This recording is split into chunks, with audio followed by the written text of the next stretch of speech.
नमस्कार। आज हम बात कर रहे हैं चोक्सी लैबोरेटरीज लिमिटेड यानी चोक्सिला की। हमारे पास ना 1 जुलाई 2025 की एक ताज़ा स्टॉक रिपोर्ट है और ये रिपोर्ट काफ़ी दिलचस्प चीज़ें बता रही है। ज़रा सोचिए, पिछले एक साल में करीब 260% हाँ। और 5 साल में तो लगभग 2050% का रिटर्न। ये तो कमाल ही है। बिल्कुल, आंकड़े तो चौंकाने वाले हैं। तो आज बस यही समझना है कि इस रिपोर्ट के जरिए कि भाई इस जबरदस्त उछाल के पीछे आखिर है क्या और आज कंपनी की सेहत कैसी दिख रही है। रिपोर्ट का एक बड़ा पॉइंट है मजबूत प्रदर्शन करता पर महंगा होता जा रहा। सुनने में थोड़ा सा कंफ्यूजिंग है ना? हाँ एक तरफ मजबूत, दूसरी तरफ महंगा। इसका क्या मतलब निकालें? हाँ, ये समझना जरूरी है। इसके लिए ना रिपोर्ट का डीवीएम स्कोर देखना होगा। Durability, valuation, momentum.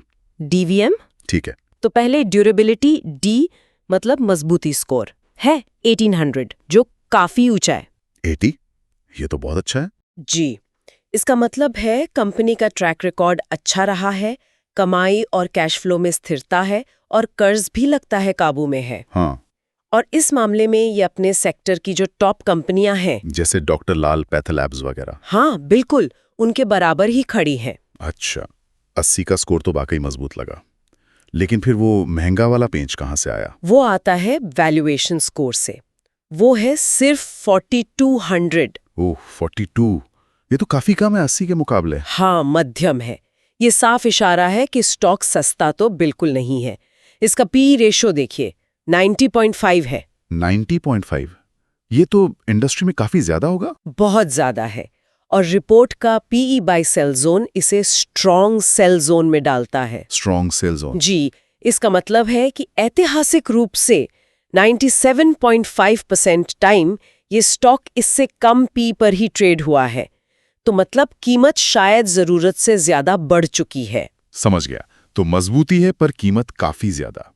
और तीसरा फैक्टर मोमेंटम, एम, वो कैसा है? मोमेंटम स्कोर अच्छा है, 78,100। मतलब तकनीकी तौर पे स्टॉक में तेजी दिख रही है, बुलिश है। अच्छा। खरीदारों की अच्छी दिलचस्पी है और स्टॉक अपने सारे जरूरी मूविंग एवरेज मतलब एसएमए और ईएमए सबसे ऊपर चल रहा है। तो ये तो अच्छी बात है। हाँ, ये तेजी का संकेत तो है, लेकिन यहीं एक और बात है।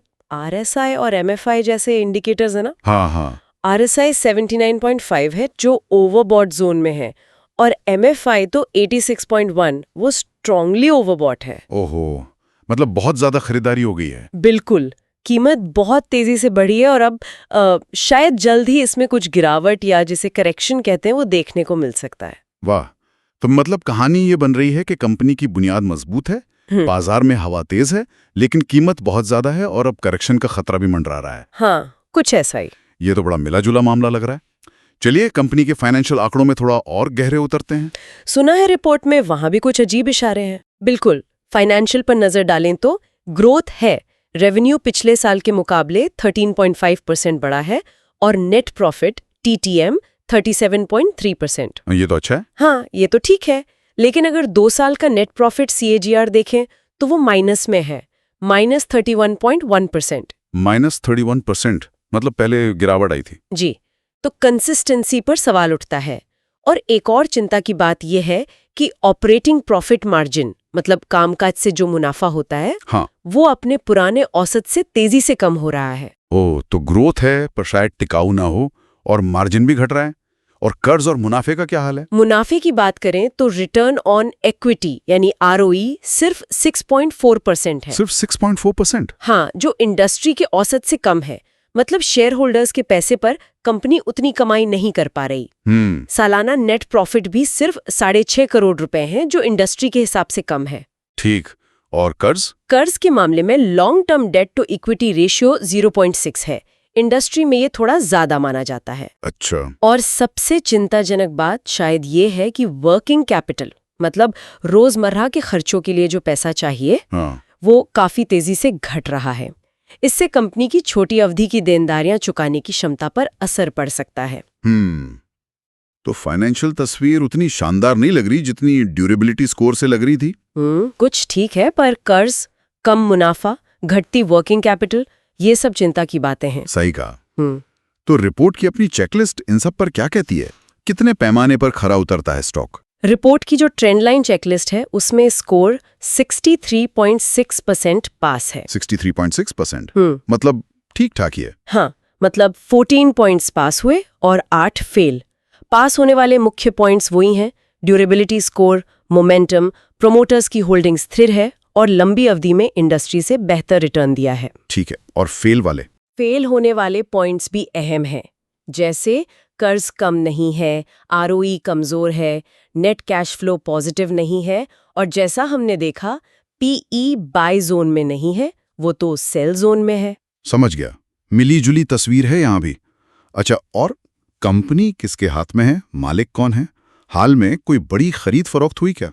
ज्यादातर हिस्सेदारी करीब 66.6% वो आम पब्लिक के पास है। अच्छा। प्रोमोटर्स के पास 31.5% है और ये पिछले कुछ समय से स्थिर है, जो आमतौर पर अच्छा माना जाता है।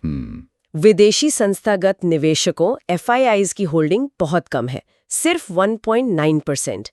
लेकिन हाल में एक बल्क डील हुई है। ओह, किसने की? नेक्सस ग्लोबल अपॉर्चुनिटीज फंड ने खरीदारी की है, तो मतलब कोई बड़ा खिलाड़ी इसमें दिलचस्पी तो दिखा रहा है। दिलचस्प?